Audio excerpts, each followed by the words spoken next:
Thanks. Please call the roll. Commissioner Nolte? Here. Commissioner Withington? Commissioner Lawson? Commissioner Wagner? Commissioner Carpenter? Here. Commissioner Thompson? Here. Commissioner Johnson? Here. Terry Griffin? Here. David Rotis? Mike Brinkley? Brad Scarlett? Tom Decker? Here. Mark Beggs? Randall Morris?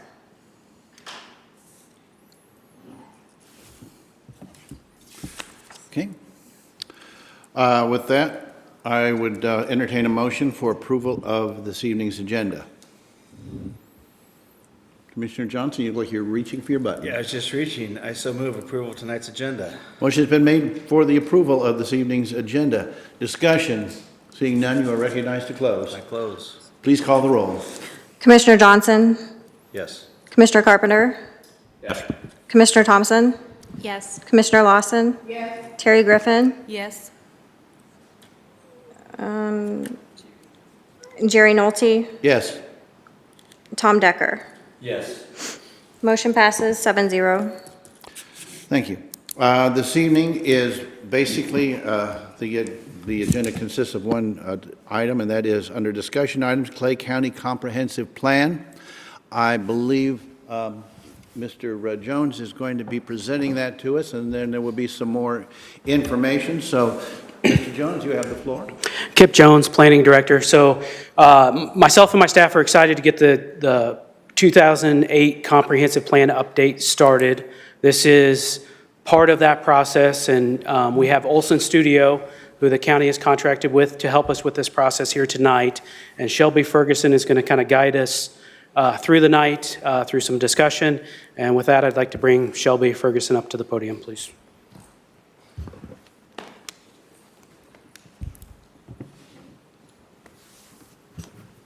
Thank you, and just want to thank everyone for your time this evening as we really do, as Mr. Jones mentioned, start to kick off really the comprehensive plan update. And really this is the starting process of really starting to dive in and look at our existing conditions analysis, as well as starting to really get that visioning piece of our process underway. So with that, I thought I was connected. Just one second.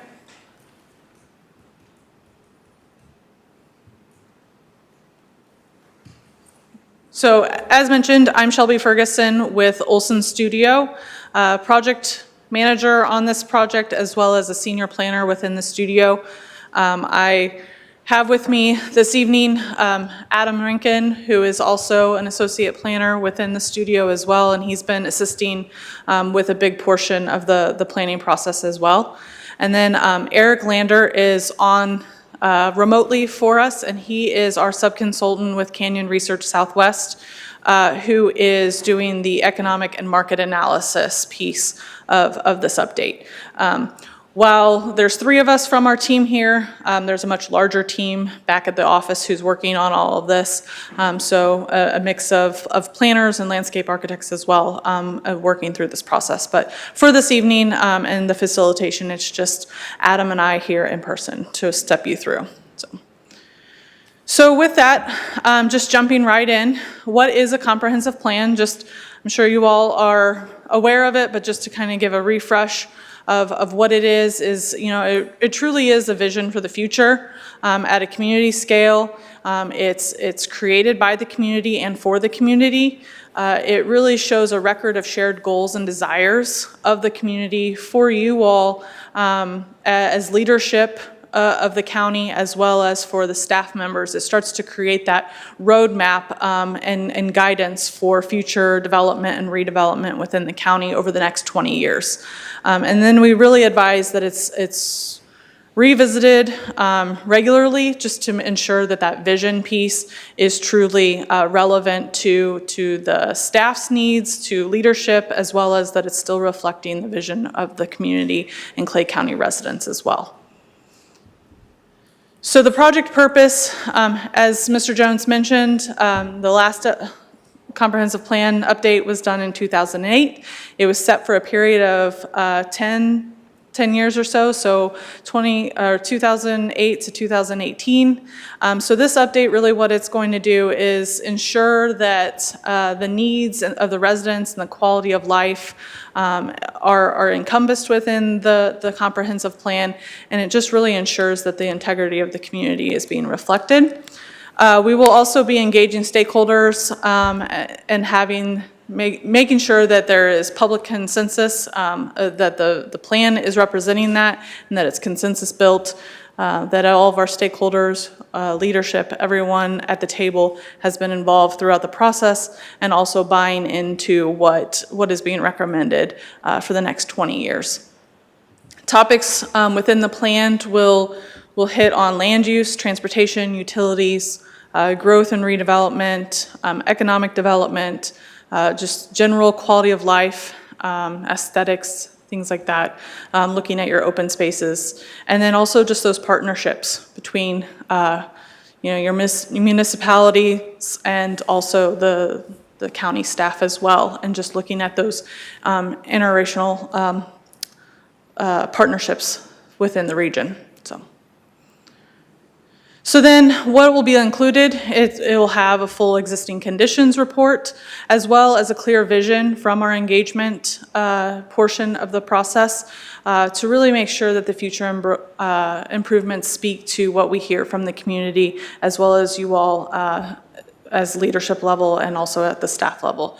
The recommendations will be policies and programs to achieve the vision and meet the goals.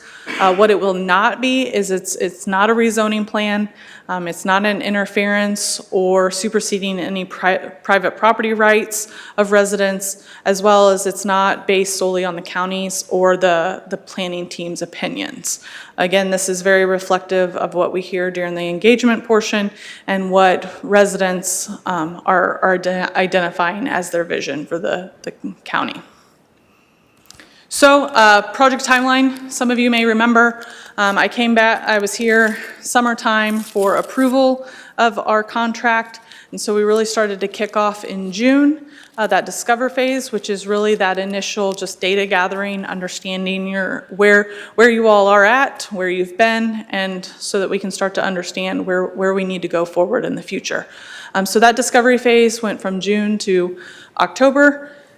Engagement will go the entirety of the project planning process, just because we want to make sure that everyone is involved from the onset of the project, and really starting from now, fall time to the end of the project, that everyone's been engaged and that they're being engaged the entire time, so they understand what pieces are going on and that their voice is heard.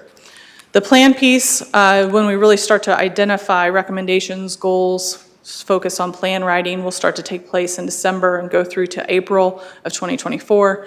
And then following that in May, we'll do refinement and implementation. And then there with August being the hopeful adoption of the plan as well. And I want to mention, if there's any questions as we're going through this, please just stop me and just ask right then, so that we can just knock any questions out as we go.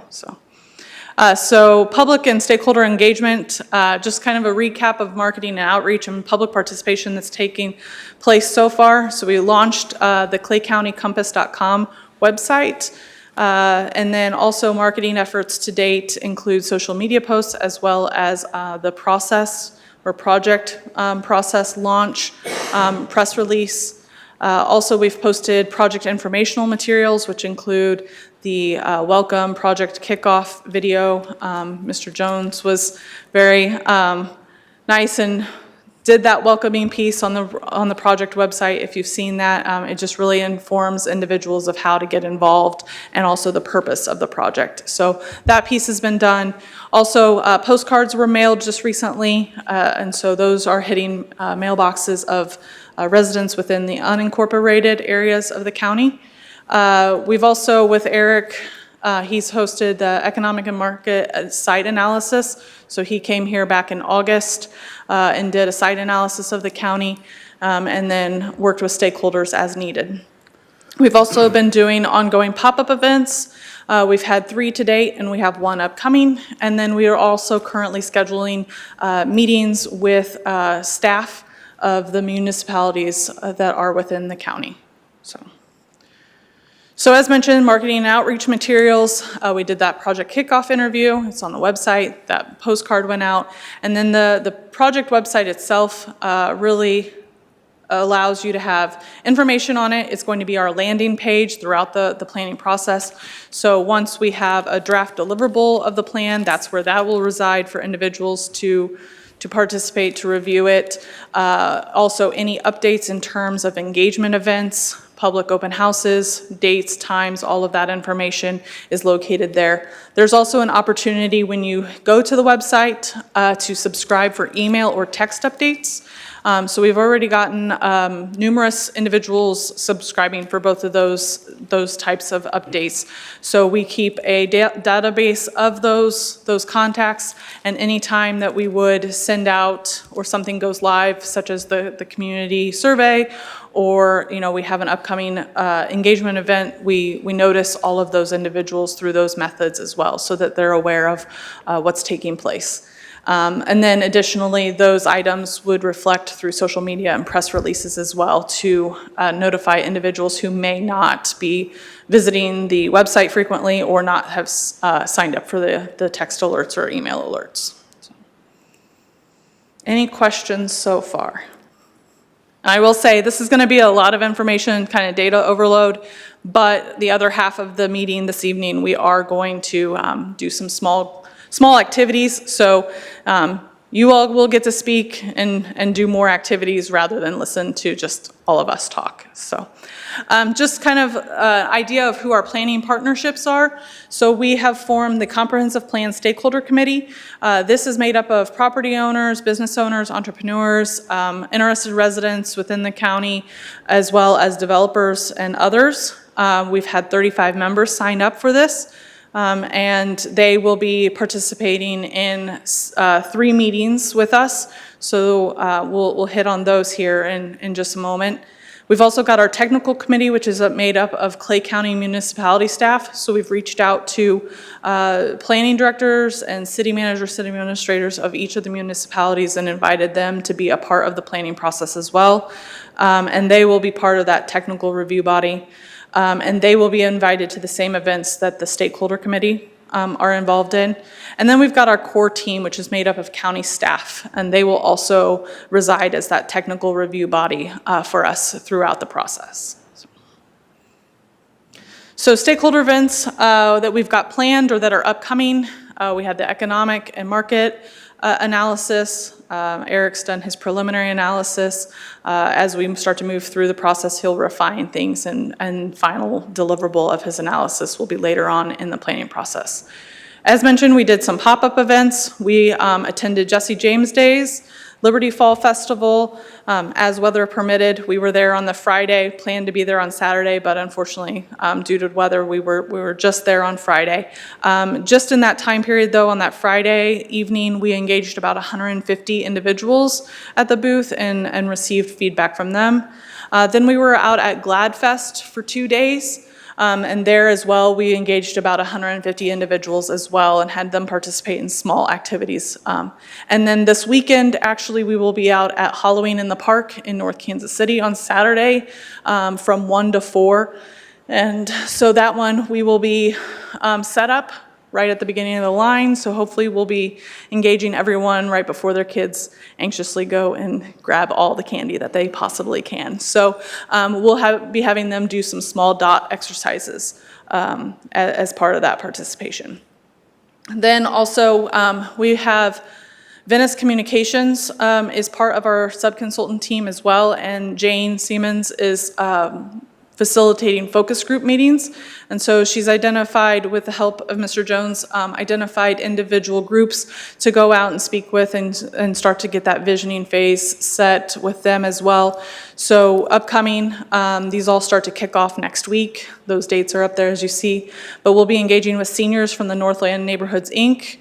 Group, and then we've got one set with the farmers and environmental group, that are in the unincorporated areas, so to understand their needs within the county. Then we're also engaging Harbortown HOA and Oak Brook HOA. We'll also be going out to, we've set up a time to meet with youth from Kearney High School. So we'll be visiting with them during 2 class periods and working through some visioning exercises similar to what you all will be doing this evening, but on a different scale with those individuals as well. And then we're working on scheduling a focus group with the business community as well. So then in addition, like I said, we have got those municipality meetings. Those are starting to get scheduled. We've got a few. We've actually got one started or anticipated for Wednesday, and then we've got a few throughout the rest of November scheduled. And so just working with each of those municipalities to get those on the books and sit down and have a 45-minute to an hour conversation with them to really understand what their growth expectancy is within their communities, what that looks like, what the partnership needs to be within the county as well as with them, and just get that better understanding of how those municipalities work within the county itself as well. And then we'll have 3 meetings, as I mentioned, with the stakeholder group and the technical committee. We'll have a visioning session with them on November 2nd, so next week. Then we'll have a planning charrette at the end of November. So that's really a 2-day workshop with them where they really engage, answer a lot of questions, start to identify issues and opportunities. And then our team really starts to take pen to paper and start drawing on maps, start having some recommendation initial concepts developed, and also potential ideas for where we're moving forward with recommendations and goals. And then we'll come back to that group later on in the process, about April or so, to start to show them that recommendations, the refined recommendations from the planning charrette, what the goals are, and have them provide feedback on those. And then we've got a public survey that is coming. That'll be up on the website here shortly. And so we will be asking everyone to help push that out as well, just so we can start to get a little bit more data and understanding before we head into that planning charrette. Then we'll have 2 in-person public open houses following the planning charrette. One will be located in Excelsior Springs, and then another in Gladstone, hoping that we can hit both areas of the county and try to disperse those meetings so that we're accommodating individuals and they can attend. For anyone who cannot attend, we understand that schedules are crazy. So we'll also offer a virtual option following those public open houses, and that will be online on hosted through the project website for 2 weeks. For anyone who would like to participate that way as well. So all the same materials that are shown during the public open house will be reciprocated and online as well. Then we'll have another final public open house virtually that really starts to show that plan document and have people review that and comment as needed as well. And then we'll do approval hearings with you all later on in the year towards that July, August timeframe. So any questions? I know it's a lot. Any questions in terms of the process, what we're doing, all of our events that are scheduled or have already taken place? Yes? Obviously, you've done these in the past. What kind of participation rate do you anticipate, given the experience you had in similar projects? So are you talking about online or in person? Or both? However you care to address it. Yep, so I would say so far in person for the pop-up events, 150 or so coming through the tents, I mean, we're very happy with that. Some of them, sometimes we only get 20 people. It just honestly depends on how engaged individuals are at an event. So I would say so far we're very pleased with who has participated in person. Online, like I said, people are just now starting to get those mailers, so they're starting to trickle in and sign up for those invites or the alerts. But in terms of the community survey, I would say, if we can get 250, 300 or more, of course we'd want more, but, sitting at that for, responses on the survey, we'd be very happy with that, so. And also part of that is we do like to talk to staff and see typically how previous methods or previous projects have gone and what to anticipate in terms of response in those. But I would say if we could pinpoint, I'd say if we were in the 300 range, we'd be very happy. So, Thank you. yep. All right, I will pass to Adam for existing conditions.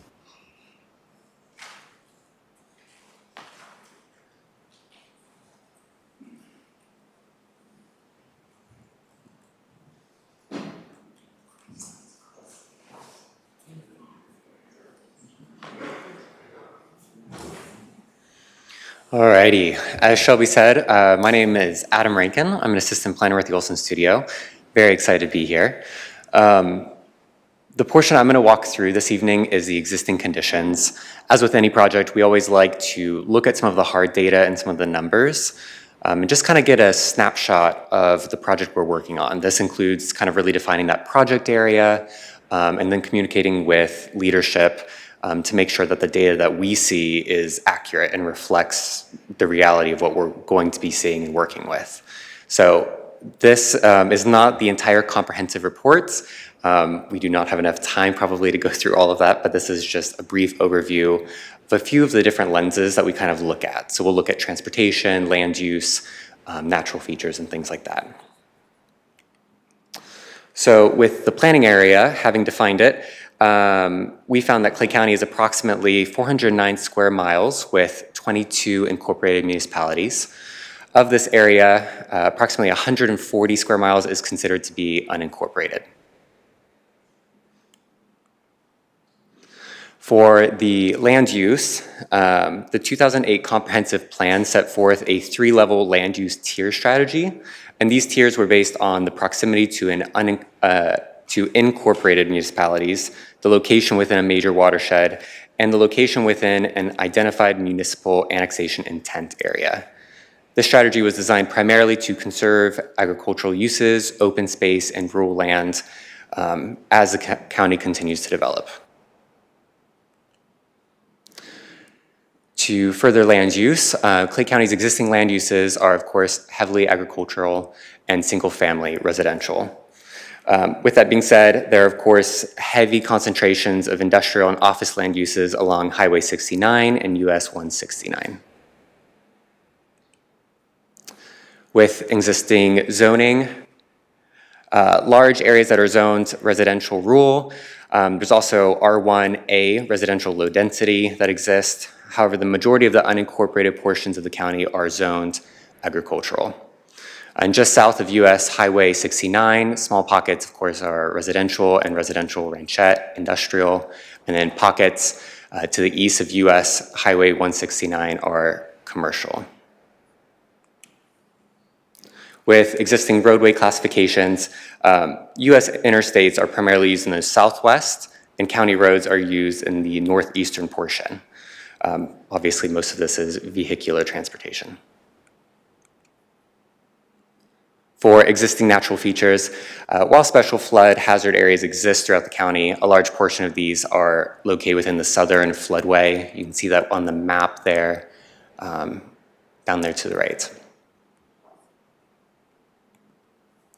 For existing walkability, this data comes from a national walkability index. That data comes directly from US Census block group data. Walkability is usually scored on a scale from 1 to 20, with 1 being the least walkable and 20 being the most walkable. To no surprise, areas that are unincorporated or more rural are rated much lower. They're less likely to be walkable. And then, of course, municipalities and jurisdictions are going to be more walkable because they have the infrastructure.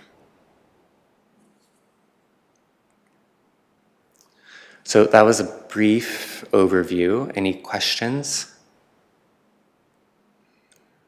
Okay, seeing none.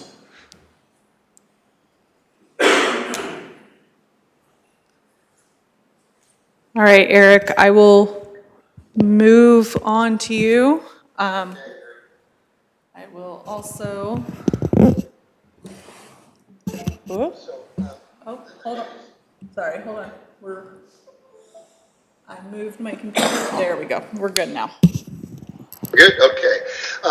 As Shelby indicated earlier, my task was to complete the economic and market analysis for Clay County.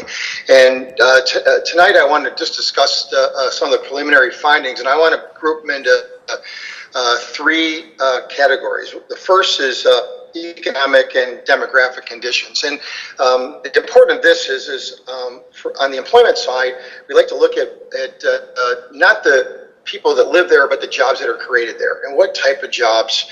And we break it down by SIC code because what we want to do is understand, the economy of the county, and then and where it can go from there.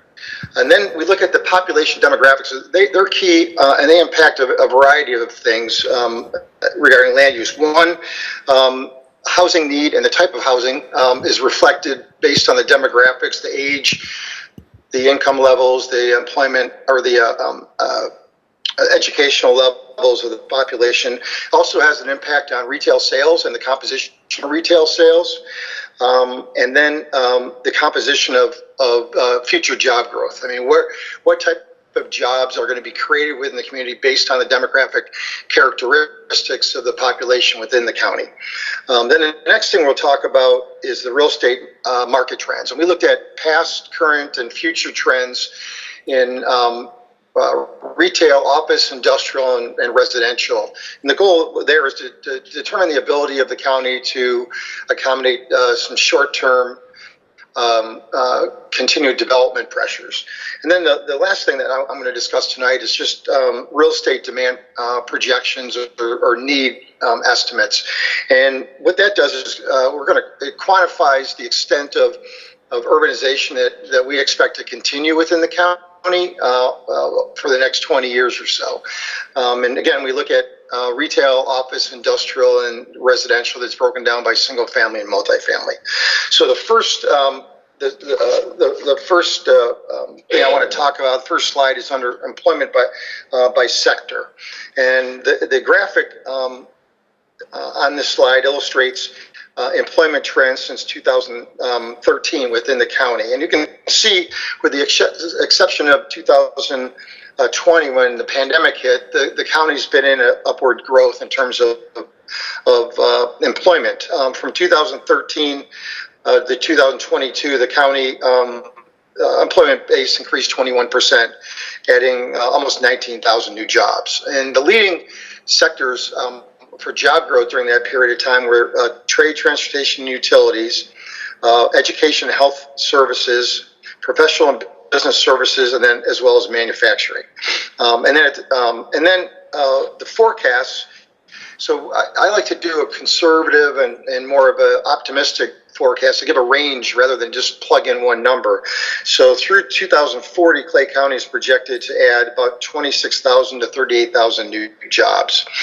And based on the current employment structure as well as the demographics of the county, leading growth sectors, I feel, will be logistics. And you've already seen that up and down the 35 corridor.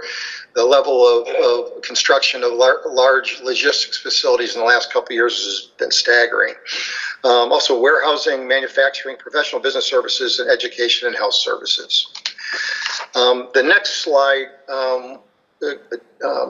talks about population growth trends. And the county's experienced, for the last 40 years or 4 decades, some steady and strong population growth, adding about 117,000 residents. And then the growth is anticipated to continue with the expansion of sort of the Kansas City metro area, continuing its migration north in a northerly direction through the county, as well as, a couple of the smaller or the larger rural communities like Kearney and Smithville that have experienced some steady growth in the last couple of decades as well. And then, the county, is part of the Northland, which consists of both Clay and Platte County. And right now, in the 2020 census, there's about 360,000 residents in the entire Northland region. The Clay County itself has about 253,000 residents of that. And then through 2040, I forecast the county will add between 65,000 and 75,000 new residents, which will, create demand for housing and retail and office space and industrial space and so forth that we'll get into a little bit later. Then the next slide is just sort of a continuation of the population growth trends. And what I've done here, the graphic illustrates population by city. And as you can see, Kansas City Mo is the largest population base within the county, and that's going to continue to grow as the county or the city continues its northward trend. And then the second largest is Liberty, and they've seen explosive growth in the last couple decades as well, and most recently have experienced some considerable employment growth. And then from there, it's more the Gladstone, which is more of a mature urban community within the southern part of the county, and then the rest of them are Excelsior, Smithville, Kearney, which are the larger, more rural communities within the county. So the next slide talks about population age distribution, and the reason that I look at the age distribution is because it has an impact on retailer consumption patterns, housing needs, and the finances of the individuals that live in the community. So if you look at looking at statewide averages, and the graphic that you see on the right breaks down a comparison of Clay County to the Missouri population by different age groups. And the age groups that Clay County exceeds the statewide averages are in children between 0 and 14 years of age, young adults 25 to 34, family and working adults 35 to 44, and the elderly over 65.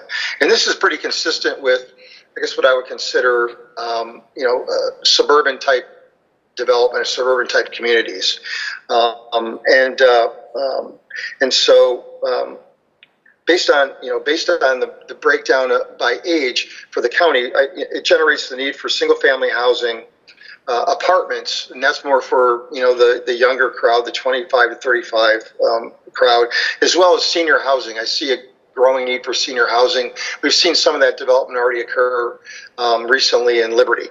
And then a continued and actually increased need for healthcare services, and then also an impact on retail sales, and particularly family-related retail sales like apparel, groceries, sporting goods, home furnishing, electronics, and so forth. So the next slide breaks down household composition, and again, this household composition. This is includes things like married couples with children, empty nesters, non-traditional families, people living alone, that type of thing, and the mix of households has a direct impact on the composition of retail expenditures and housing needs.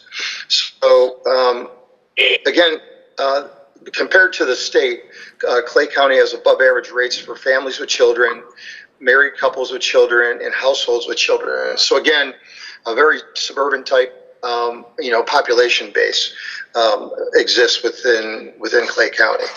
The next slide goes into educational attainment levels, and this is important because it has a direct impact on achievable income levels, retail expenditures, housing values, and the demand for commercial space. And also, it has a direct impact on employment growth and the type of employment or the type of jobs that are created within the county. And again, the graphic on the right is a comparison of educational attainment levels between Clay County compared to the Missouri on average. And as you can see, Clay County's adult population is better educated than the overall Missouri population, with 46% attaining an associate degree or higher. Again, this is a very, very important factor in supporting continued economic development within Clay County. Then the next slide is on household income distribution. And then again, household income has a direct relationship with the educational attainment levels. So as you can see, the median household income in Clay County, about 28,000 compares to Missouri's average of about 55,000. Again, this is attributed much to the fact that on average, the residents of Clay County have a much higher educational attainment level than the statewide average. And then if you look at the graphics to the right of the slide, it breaks income distribution comparison by income levels.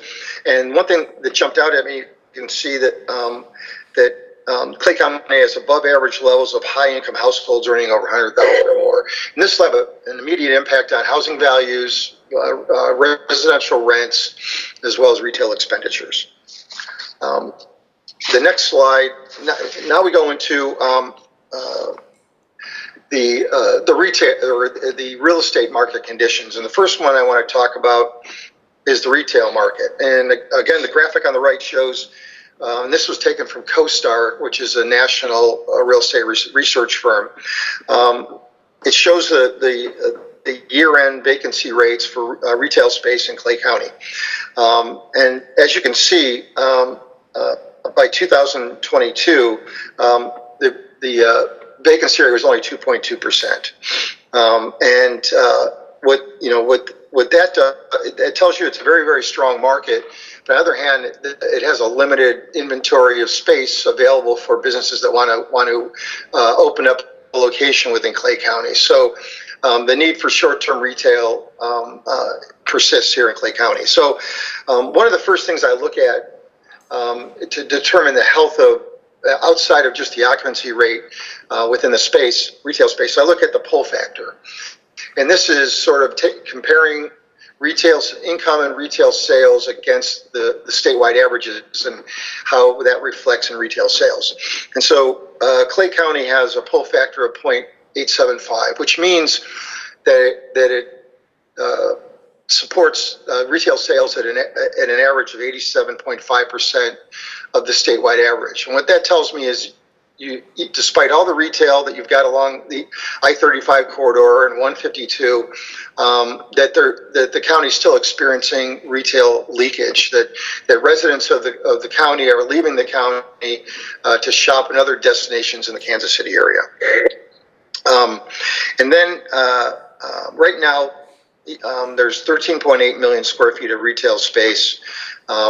Within the county, as you can see, since 2018, the vacancy rate has been operating well below market equilibrium, despite the fact that about 1.4 million square feet of space has come on the market in the last decade. And then finally, I'm looking, out to the year 2040 and what the county can expect to support in terms of additional retail development based on population growth, based on income levels, and I forecasted between 3.4 and 4.4 million square feet of supportable space by the year 2040. So the next market that I want to discuss briefly is just the office market. And one thing that we did is we looked at, the office-related jobs within the county. And those are jobs in, management and administration, legal services, information, finance, insurance, and real estate. And there's about 12,000 jobs within the county, or about 10.3% of the total. Right now, the county supports about 8.4 million square feet of space, and it's operating at the vacancy rate at the end of last year of 5.6%, which again is healthy, below market equilibrium, suggesting that some near-term additional supply can be brought on board. And then again, I forecasted through the 2040, based on employment growth and employment growth by sector, I forecast a little shy of 1 million square feet to 1.5 million square feet of new office space supportable in Clay County through the 2040. Then the next sector I'd like to discuss is the industrial market. And this is a market that has seen significant growth in Clay County in recent years, particularly along the I-35 corridor.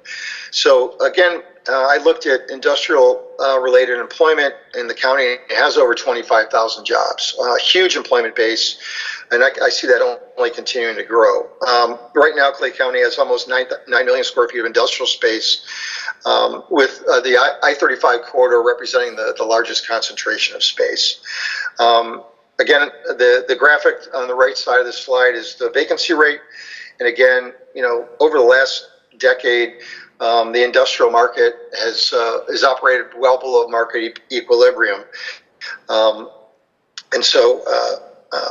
then right now, actually at the third quarter of this year, the vacancy rate's even lower at 2.8%. So there's a lot of stress there in terms of the lack of availability of space for prospective industrial tenants to move into the market. And then again, like I did with the other commercial land uses, I forecasted through the 2040 that Clay County can support about 8.5 to 12.5 million square feet of new industrial space. And then the next slide, and the next two slides are just talking about the housing market. So the first slide on the right is Clay County's housing stock, by decades since 2080. And again, through 2022, over 107,000 new housing units have been constructed in Clay County. Detached single-family accounts for about 69%, which is just shy of the statewide average. And then the next slide to the bottom identifies owner-occupied housing values comparison to the state of Missouri, and the median housing value of Clay County is a little over $237,000 compared to about $200,000 for the state, and then just about less than 20% of the county's owner-occupied housing stock is valued under $150,000 compared to about 34% statewide, and about 61% of the housing is valued over $200,000. Compared to about 49% statewide. So the county supports, largely because of your higher income levels, the county supports, higher housing values than the statewide average. Then the next slide, then I move into the apartment market. And the first slide in the top sort of breaks down the type of by density, the type of multifamily housing compared to the statewide norms. And you can see, properties with 20 units or more represent the largest stock of multifamily housing within the county. The county actually has 140 large apartment properties with over about 21,000 housing units. And then the slide to the bottom is a comparison of vacancy rates over the last decade between Clay County and the Kansas City metro. Since 2017, the overall vacancy rate for large-scale apartment properties has outperformed the Kansas City metro area itself. And then by the second quarter of 2023, the vacancy rate was only 5.76%. Again, much like the commercial and industrial markets, the tight apartment market, makes it more difficult for people looking to move into the county to secure rental housing. So again, some short-term new construction would be supportable within the county. And then the last slide, even though I've already discussed this, it sort of breaks down a summary of the future demand or the need in the county for a variety of land uses through the 2040. So again, retail is about 3.4 to 4.5 million square feet. Office is a little less than 1 million to 1.5 million. Industrial, which I see as a very, very strong market for the county over the next 15 years or so. It'd be 8.5 to about 12.5 million square feet. And then the housing would be about 30,000 to 35,000 new housing units, with about 22,500 to 25,000 being single family or owner occupied, and then about 7,900 to 9,000 would be multifamily rental. So that concludes, my presentation. If there's any questions, I'd be more than happy to answer them.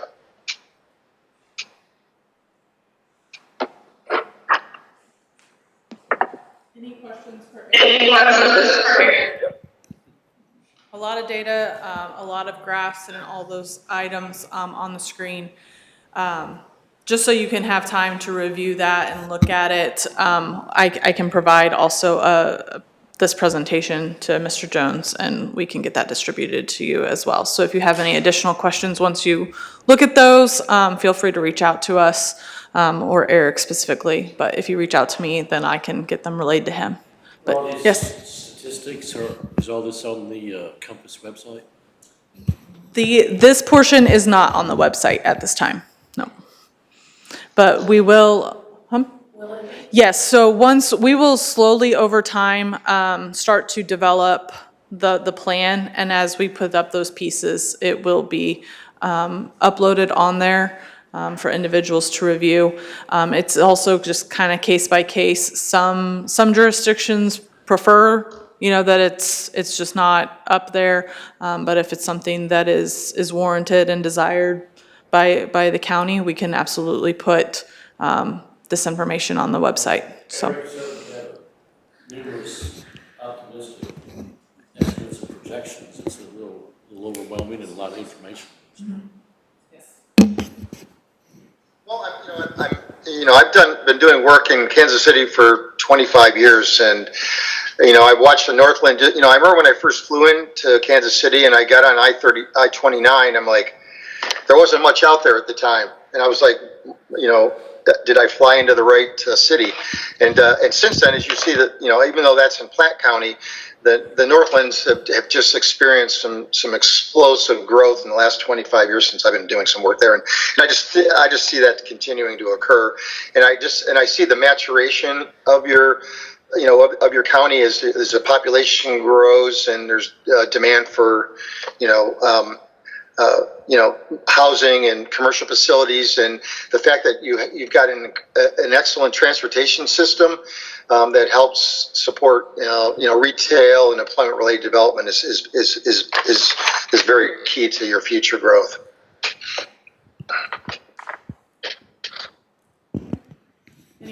Any other questions, comments?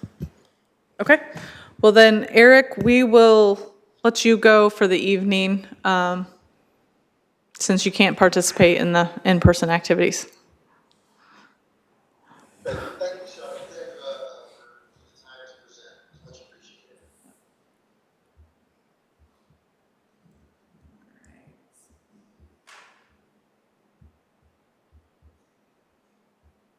Log him off, all right.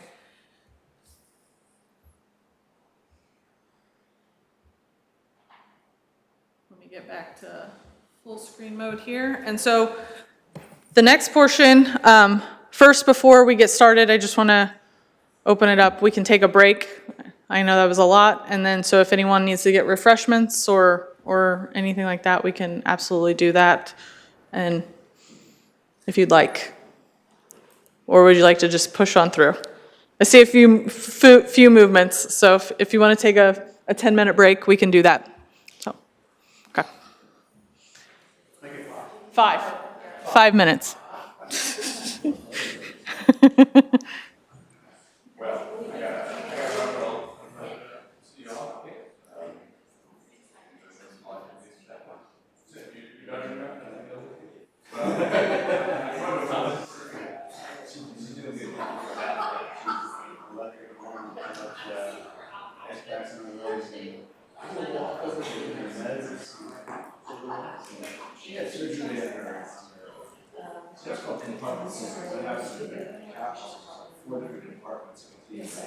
The muscle is like a sheet of fascia that has the muscle, the nerves, and the blood vessels. When that sheet isn't big enough, she's starts running. Muscles have to freeze back to the sheet and keeps her so constant to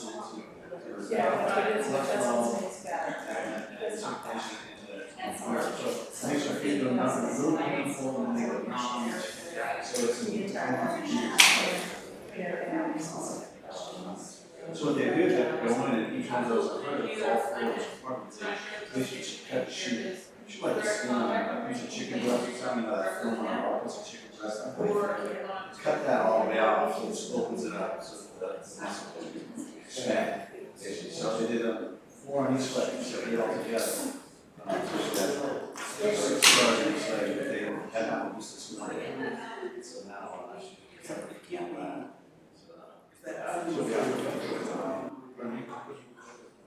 well, it depends. I mean, she's like, it's her 17 years old.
Oh, I think.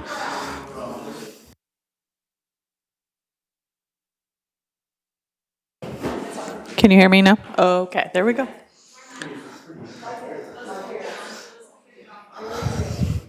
All right, we'll condense for the next few portions. So the next couple slides are an individual exercise that we'll do, and then we'll get into the small group activity as well. But so here in a second, I will throw up a website and a QR code. So hopefully you all have your phones with you. But so what we're going to ask you is, the first question is going to ask you, what are 3 things that make you proud of Clay County? And we're asking you to do that in 3 one-word answers. So it'll give you and it'll prompt you with 3 selection places to put those words. Then the next one is, what are 3 challenges we face in Clay County? And then the next one will prompt you to say, what is the one thing that must happen for you to say that this project and this plan is a success? That one does not have to be one word. It can be a phrase or multiple words. So with that, you can either go to menti.com or you can scan that QR code and put in, scanning the QR code will take you right to the questions. If you go to menti.com, you'll need to enter that code.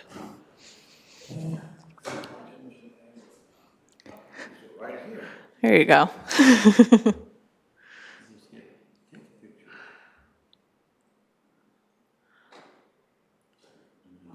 Oh, no, so open your camera. Go back to your, so if you scan and then click on that, and it'll take you right there. Uh-huh. Happy to help anyone. So actually, so put it back, click on that yellow push. Back up.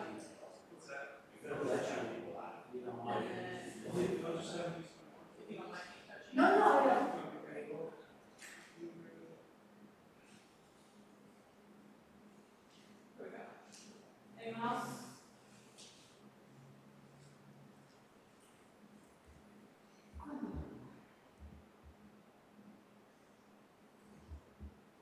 Michelle, if you go back, Shane's gonna let Tom use his phone. Oh, yes. No, Adams, he's up in high tech. Yeah, you can write them. You can write You can write them and we'll add them later. Okay.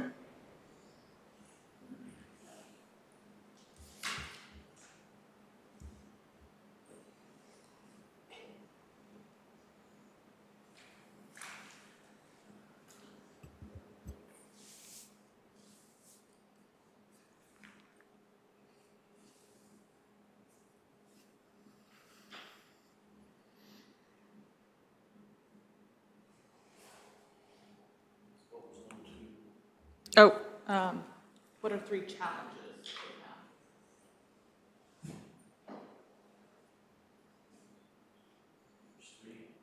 3 one-word.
The, the plan.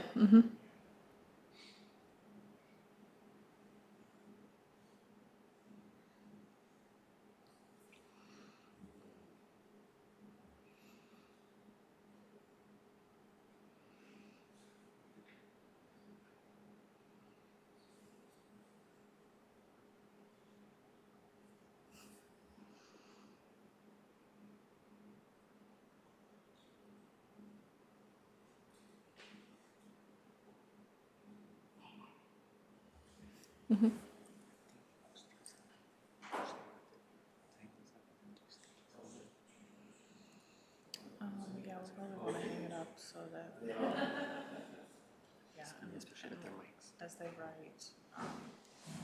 write post-its, we can put them up for them. Yep.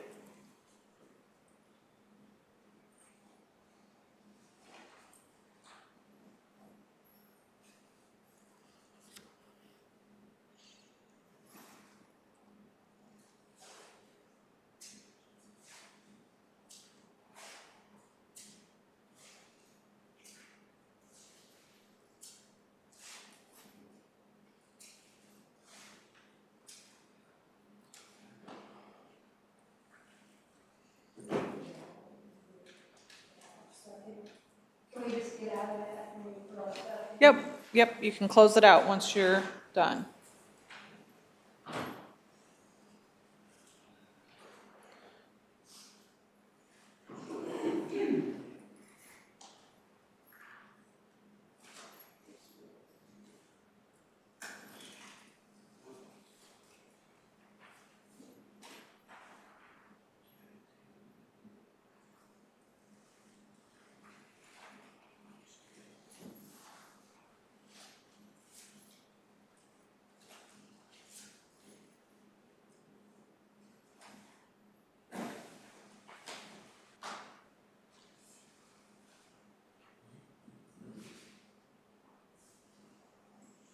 All right.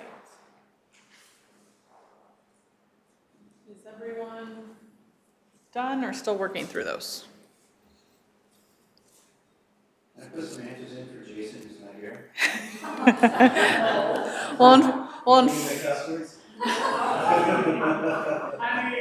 I would say no, but it's not going to let you. It only allows one response from each phone. So just looking at the screen, so this updated as you all were putting in words, and so just a refresher in case anyone's not familiar with word clouds. The more times a word is mentioned, the larger the word is shown. So on here, growth, people, public safety, those are the key words that were most frequently used. Also with the surrounding ones of, a country feel near city, so that more small town feel, rural. The citizens, you're proud of the citizens, low crime, the businesses. So I guess looking at this, what are your thoughts? Is this reflective of what you and others that you may know would be proud of for Clay County? Is there anything missing? Is there anything that surprises you?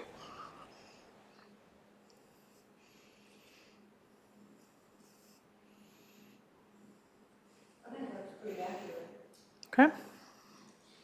Well, my three answers are all up Yes, I put them in for you.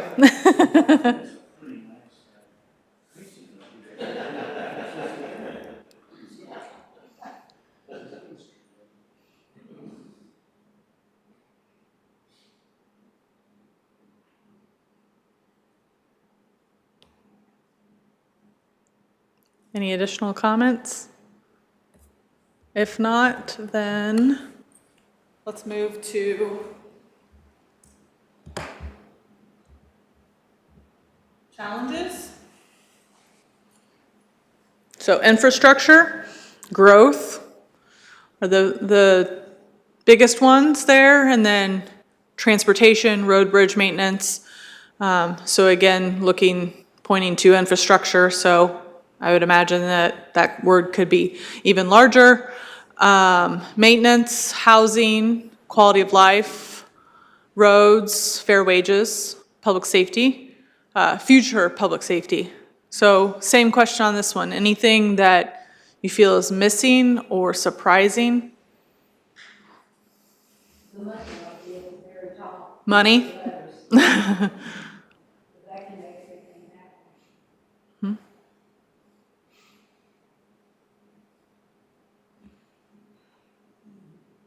Okay.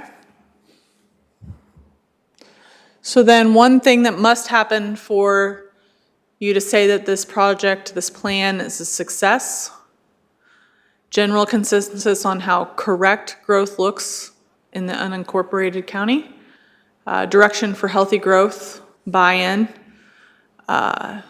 beneficial improvements to outdated plan to make the Clay County better, citizen participation and commitment of office holders to put into action, and then track and implement the new comp plan to benefit all Clay Countyans. Would you agree with, you'll agree obviously with your own, but would you agree with everyone else's sentiments? Okay, all right. So now that we've kind of got ourselves thinking a little bit, just starting to just scratch the surface of looking at issues, opportunities, kind of moving towards that vision process. So that's really what we're here tonight to do, is really start to understand what some of the issues, opportunities, challenges are that we're going to be facing as we move through this process. So with that,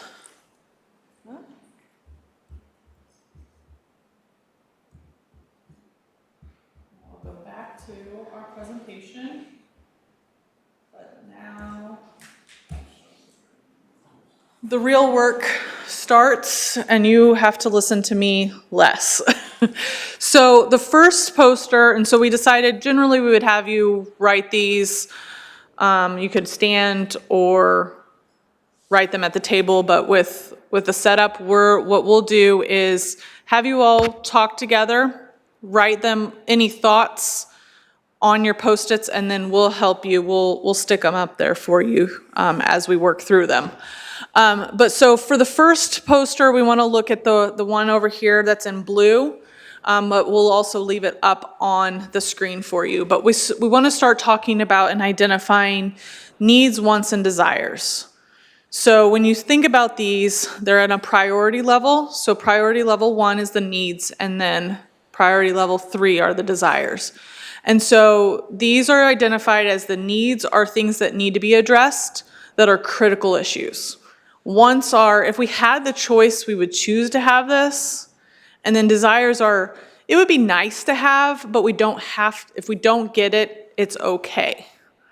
So start thinking about yourselves as leadership. Think about the data that you've heard this evening, just in general, what you hear from residents of Clay County as you start to sort through these and talk about them amongst yourselves. Consensus does not need to be taken to put it on a Post-it and put it up, but we do want you to talk about them with each other. But if there's something that you feel is being left off, absolutely put it on a sticky note and put it up there. So with that, I'll give you some time to work through those first 3 sections, and then we'll move on to the next poster. You want each category, like needs on one part, wants on another? Yes, and you can put one thing that you identify on a Post-it. We have tons of Post-its, so don't feel like you have to put all of your needs on one Post-it. Just fill them out and we'll stick them up as they happen.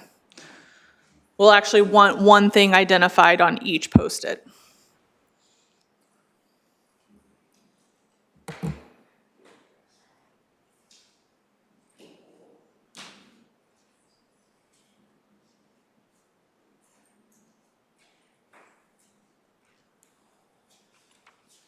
And don't be shy to share your thoughts with each other.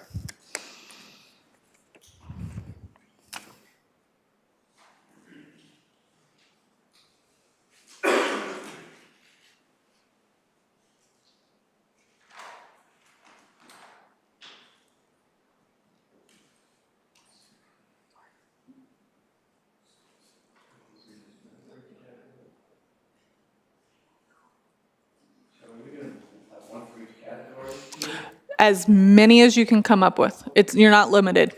I don't want you limiting yourselves right now. We will do that here in a little bit. But right now, it's anything that you can think of that is a need, want, and desire.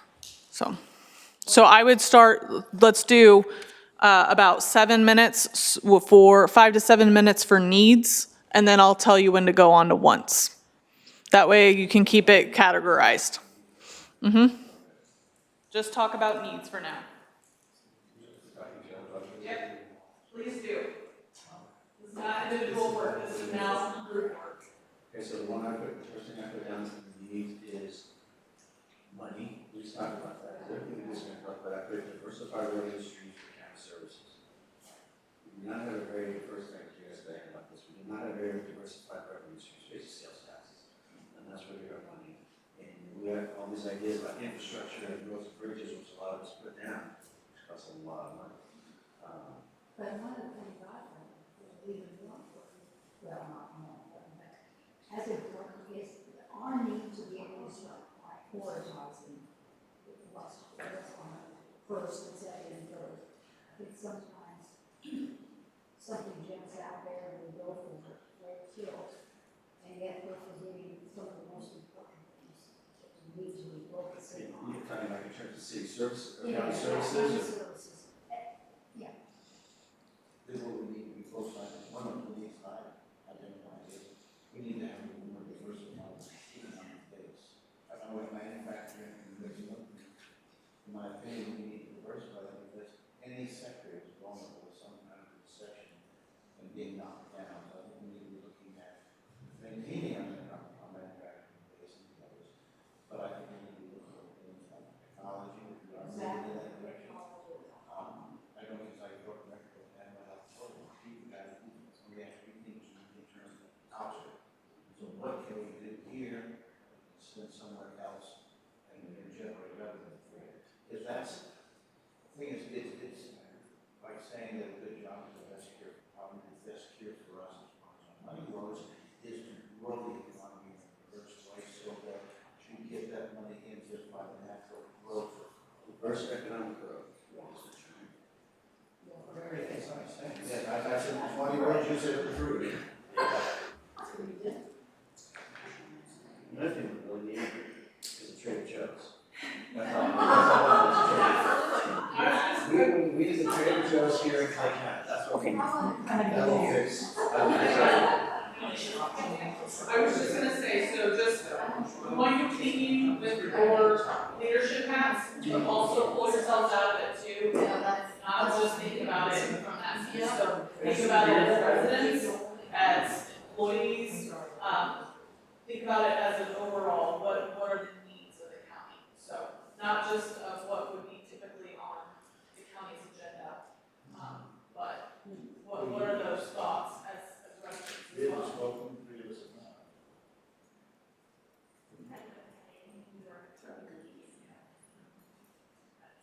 Salary study.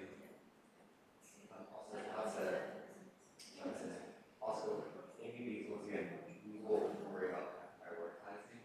If you say like, they're on a sticky, pull it up, and I can stop on. Put one on a post-it, hand it up, and we'll put it, we want this full of stickies.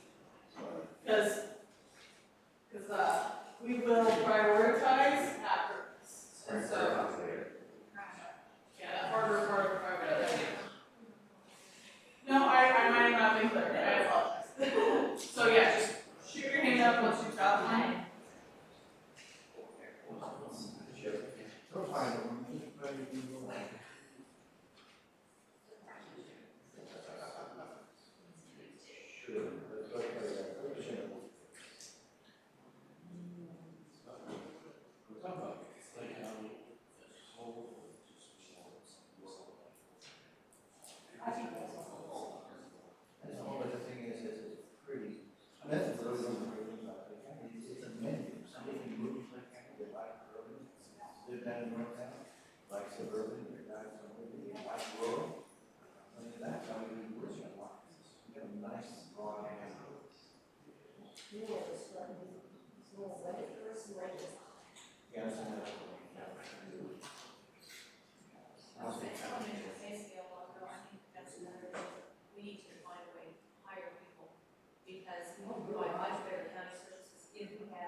competitive in the marketplace. Yeah, which goes back to, again, pay scale and pay study.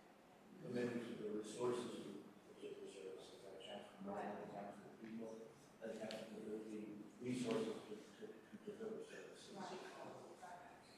And just as you're talking, I love the conversation, as you're thinking through these, remember that these are needs, so it has to happen for future success. So just keep that in mind. So.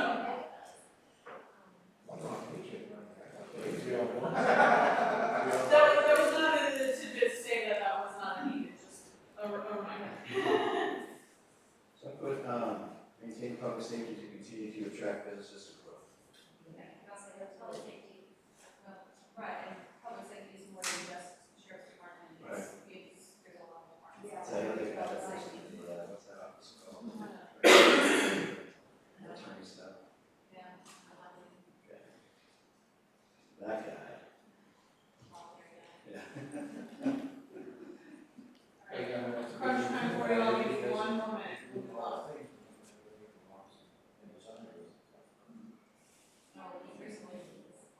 Oh, yeah. Are we taking these and separating these to be two categories? Nope. Whole new category. No, we got about 45 seconds. Yeah, you have, 45 seconds.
You know, another thing I think that draws people to Clay County, aside from the public safety issues that we have, is also the strong public schools that we have. Compared to other ones. I think that's to maintain our. I wouldn't say good public schools, I would say good school system, because the thing is, Right. we now have a very good growth system.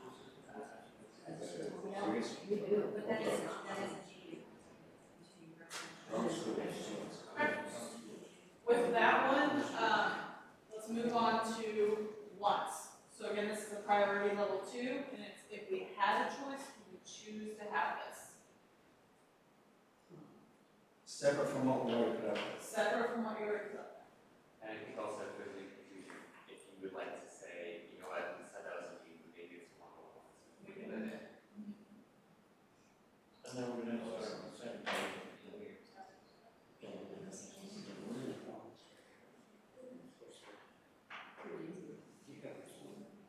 Most at once.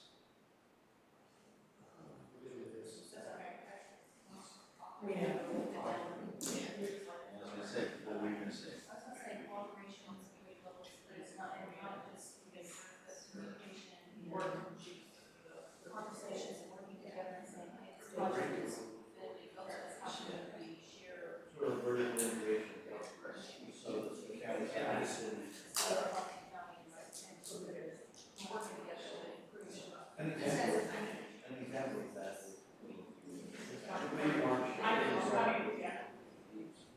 So that kind of, yeah, I think that's a really nice one. I think your recreation idea too, if you could look for once.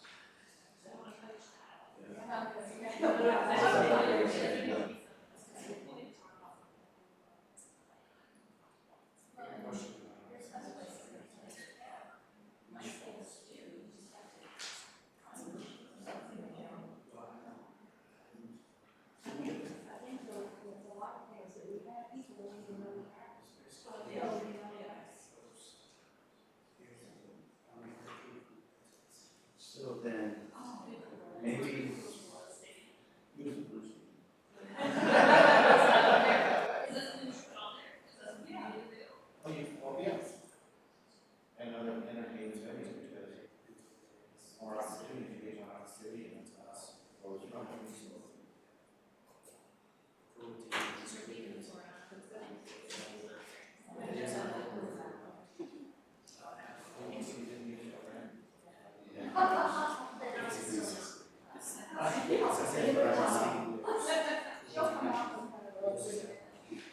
So it's kind of, I don't know what we're saying, I think you're saying.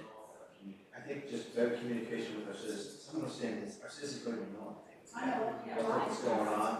Or just maybe just better communication with our citizens. But we're on that path now, the website, yeah, for better communication with citizens.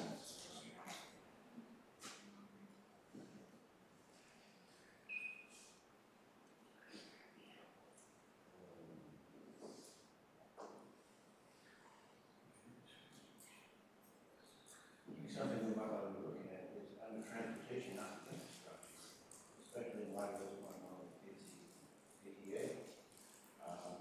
Places like Blackstone is tremendous. We think in terms of, at some point, are we going to want these types of transportation?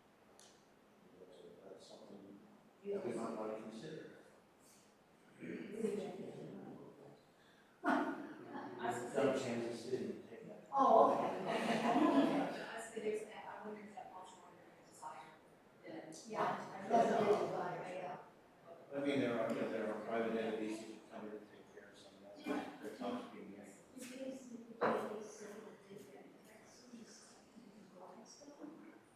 They already have, they don't have. Most of that is contract issues. $78,000, $8,300 something. So it's. Lower taxes. Yeah, but you can't have both of all the stuff on your houses. That's what we can.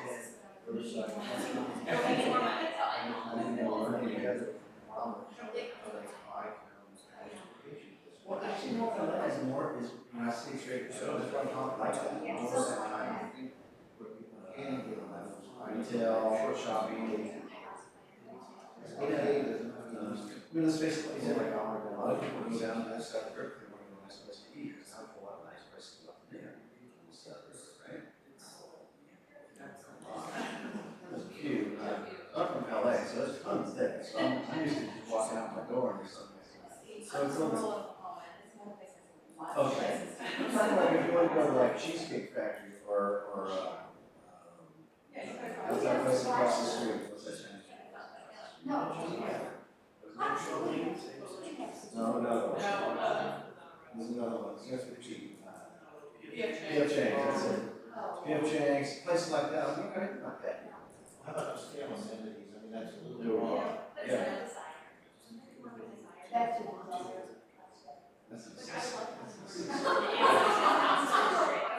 But it is wrong. I think what's happening is like, people don't like this hard.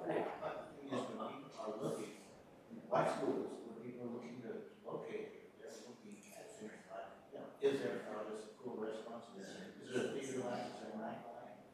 And so really, in Marshall, still put together, you can feel all the time. That's what we do.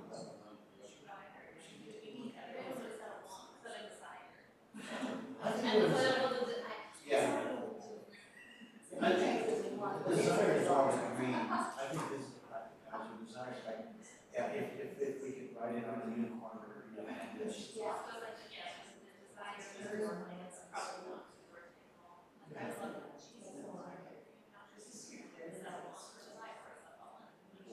Or maybe, who knows?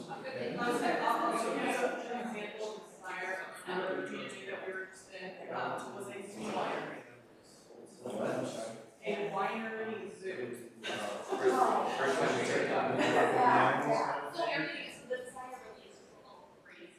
Yeah, it's, I mean, right now we're dreaming, so I mean, putting, So like, we're coming out of it. wearing your other cabinet doesn't think about money, there are no limitations.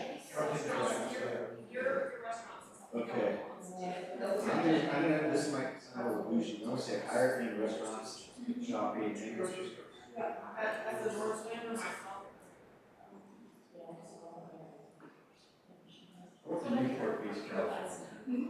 I want the Newport Beach, California. And the thing is, we need to have more, because I mean, Northtown's great, but we're gonna have to be thinking about where those can sprout out in other parts of Canada. It can't be just in Northtown. Yeah. There are other areas in the I will give you number of people have in the a little bit That's to a good finish one. up those thoughts That's a and nice move on one. to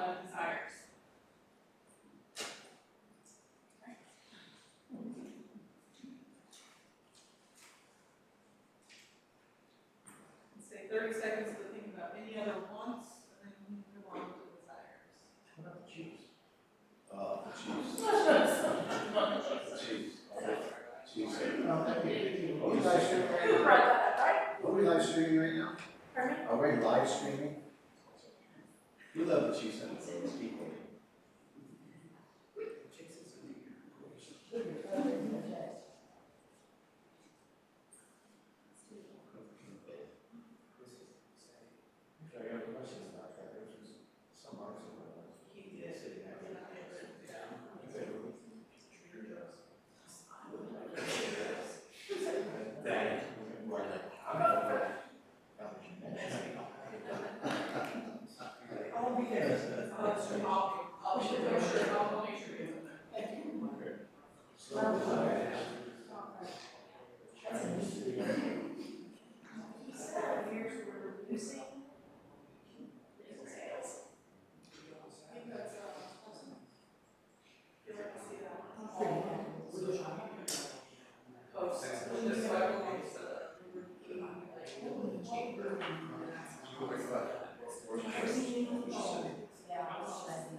Or convention center in our county.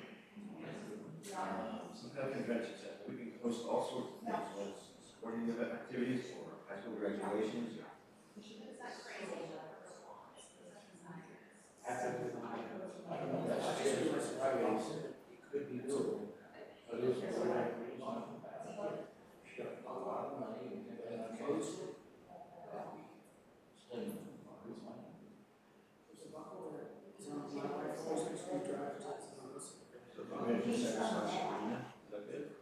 Yeah.